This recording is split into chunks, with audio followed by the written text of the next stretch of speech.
Presiden Mesir yang juga panglima tertinggi Angkatan Bersenjata negara tersebut, Abdel Fattah el-Sisi, dilaporkan menggelar rapat dengan perwira senior militer untuk membahas perkembangan regional dan internasional serta dampaknya terhadap keamanan nasional.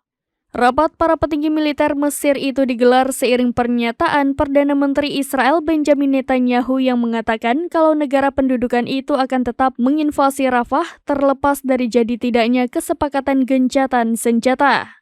Pernyataan Kepresidenan Mesir pada Selasa 27 Februari 2024 menyatakan pertemuan petinggi militer Mesir tersebut dihadiri Menteri Pertahanan Mesir Letjen Mohamed Zaki dan Kepala Staf Angkatan Bersenjata Mesir Letjen Osama Askar. Israel disebut-sebut akan menyerbu Rafah pada bulan Ramadan tahun ini yang akan dimulai pada 10 Maret 2024 mendatang.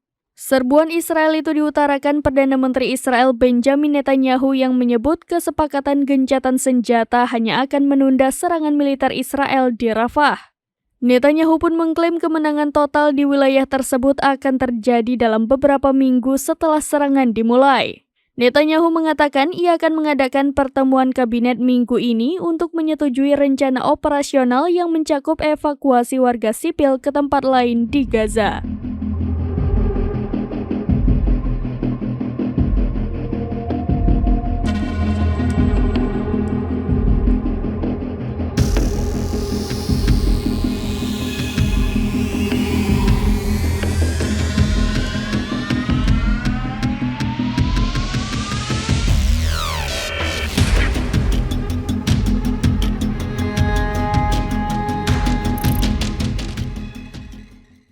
Download Tribun X sekarang, menghadirkan lokal menjadi Indonesia.